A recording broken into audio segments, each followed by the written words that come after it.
What editing mistakes should you avoid when writing a book? Hi, my name is Shelley Hitz. I'm an author coach, and I'm on a mission to help you reach more people with your message. It's time to let your light shine. And in this training, I'm going to share with you 5 editing mistakes to avoid when writing your book. These are actually editing tips that I was reminded of from my editor, Deb Hall, on my recent book project. So thank you, Deb, for the reminders. Editing is definitely not my favorite part of publishing, but it is so essential. And when you have an editor, can really make sure that you don't miss anything. In fact, I don't recommend any of you publish a book without having it edited. So mistake number 1 that you want to avoid when you're writing a nonfiction book is to avoid using images that you don't have a reference for. I had a specific image, and it's very key and important to my book. And my editor, Deb, she's like, Shelley, make sure to not forget that you need to have a reference for this image. And I was like, oh my goodness, like I don't know if I even remember where I got that image. And I had a couple, because I'd actually gotten that image years ago for a PowerPoint. Oh my goodness. I was like, okay. And it's a specific image I really needed to use in the book to make the point. So I looked on the sites that I thought it was from, could not find the image.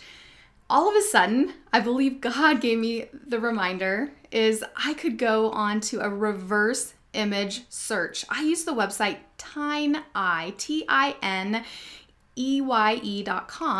I uploaded my image, and voila, sure enough, it was from the website I had thought, and I do have permission to use it in my book.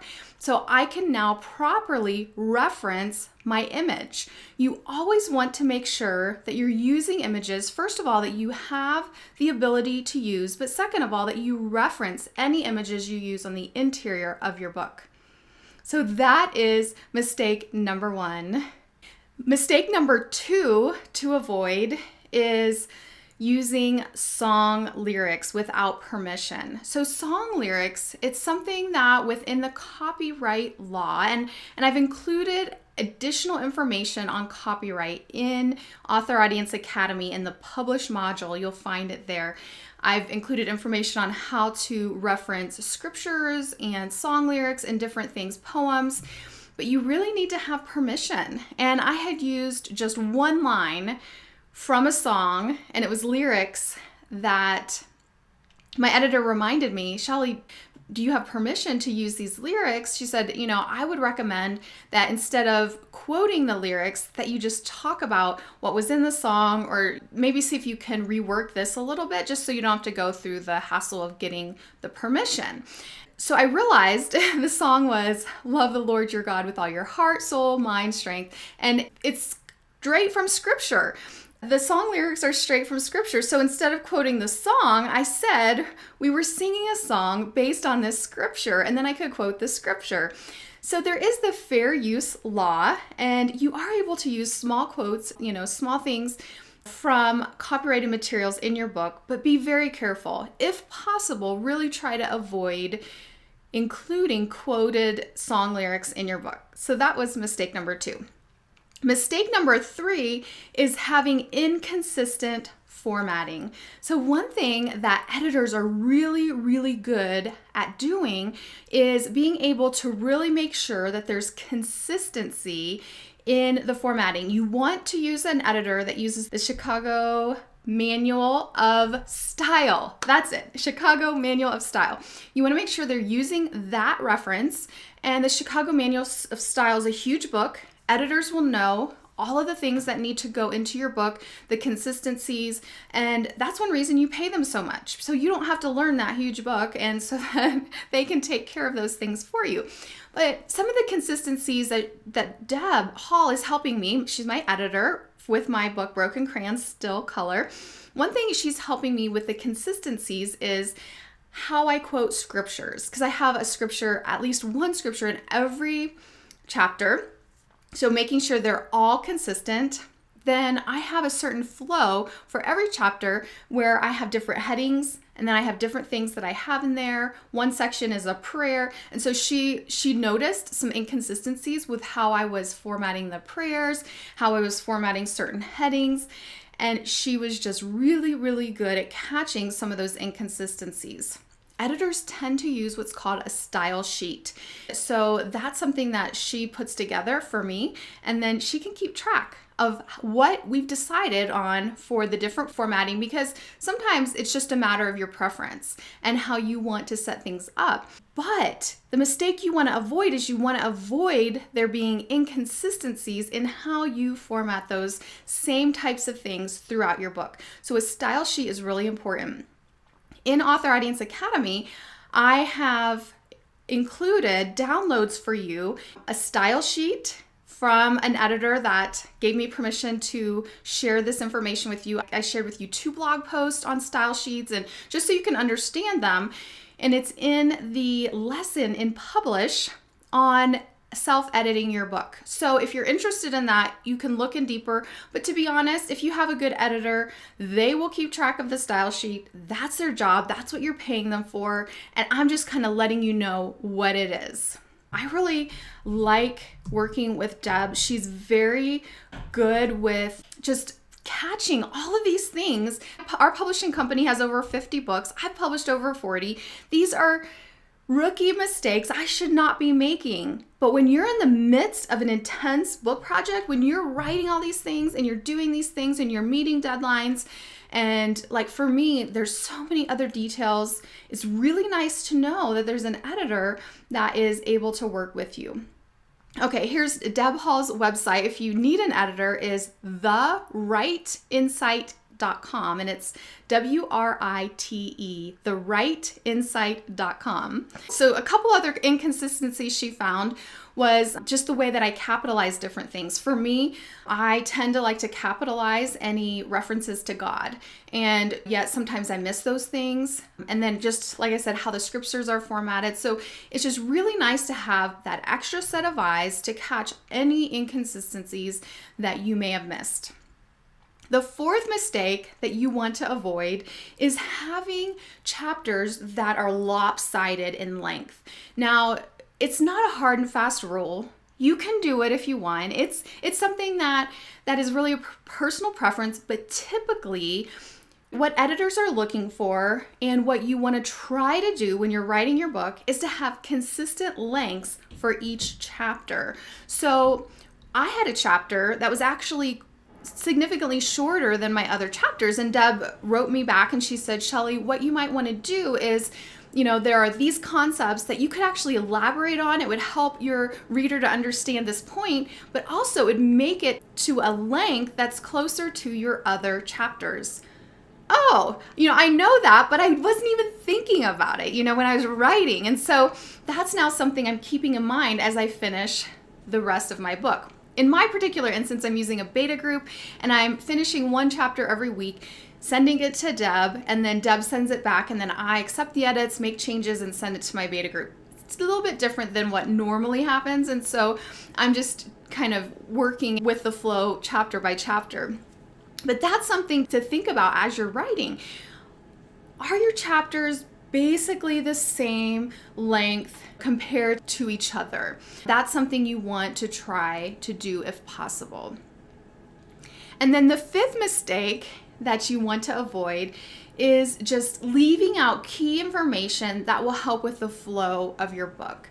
So with nonfiction, typically you're going to have information you're sharing, you're teaching, you're encouraging, whatever it is. And for my particular book project right now, there's a basic theme. It's called Broken Crayons Still Color, and it's a theme of really just dealing with some of the hurts and pains in our lives, some of the regrets, the things that may have led us down a path we're not proud of, just all sorts of different things along those lines.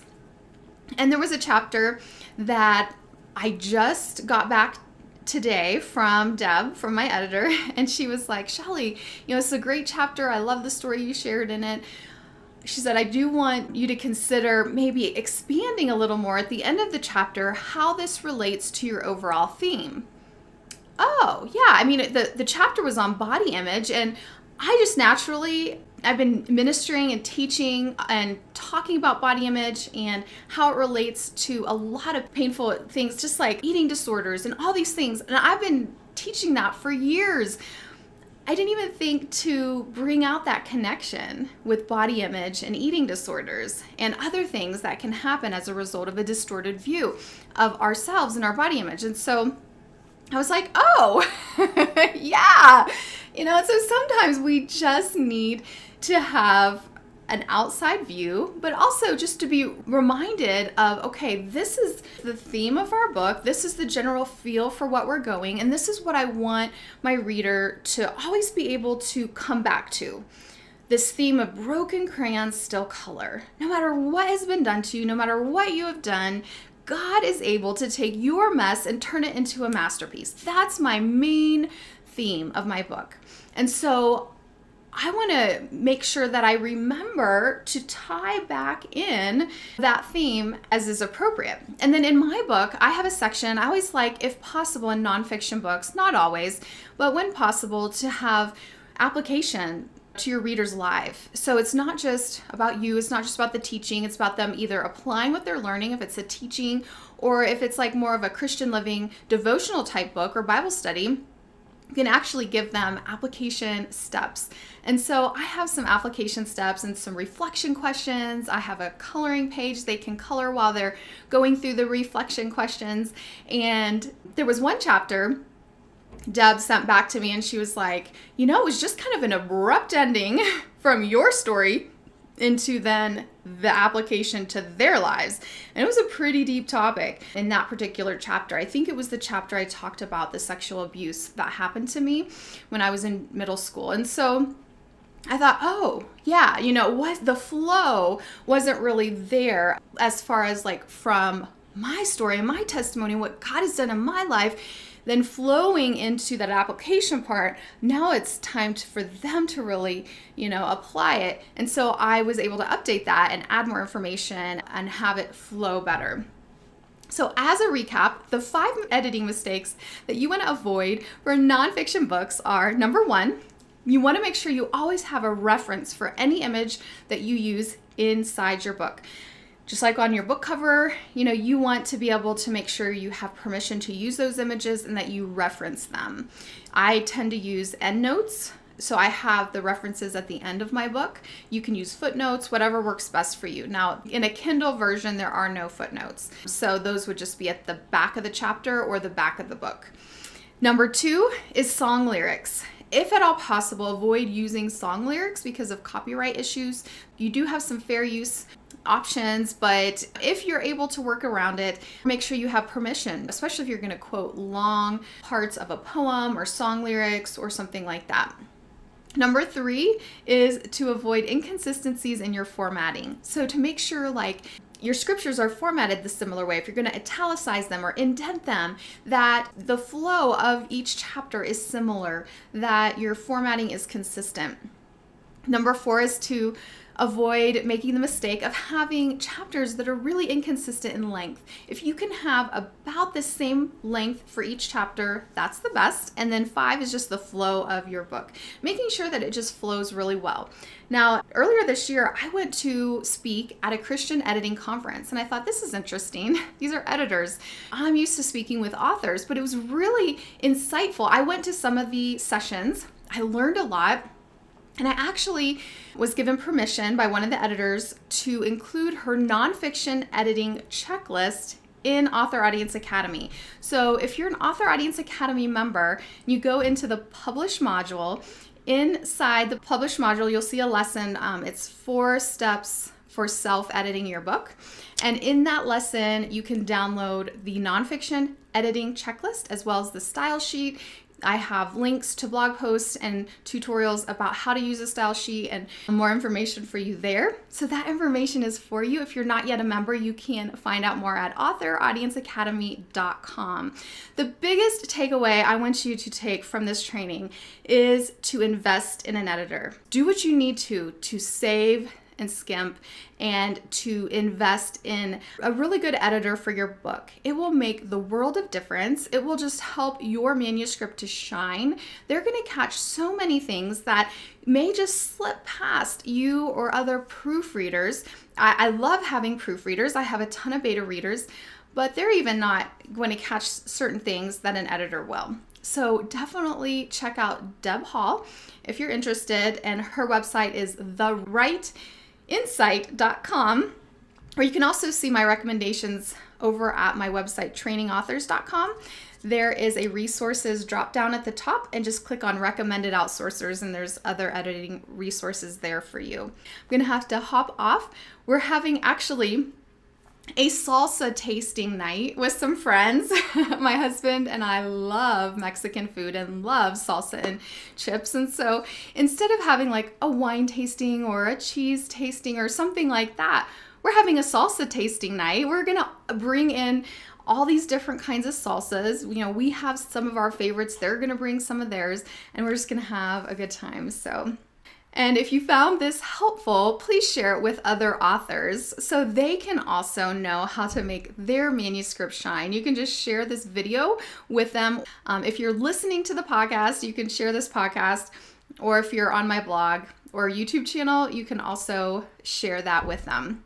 These trainings get transcribed. So in usually 5 to 7 days, my team will transcribe the audio, they'll clean it up, the edited version will end up on my podcast, my YouTube channel, and then the transcript will be posted on my blog, shelleyhitz.com. So if you prefer to read, if you want to do that, usually anywhere from 5 to 7 days after I'm live, you'll be able to find this with the transcript on my blog. So just another little tip for you and a reminder.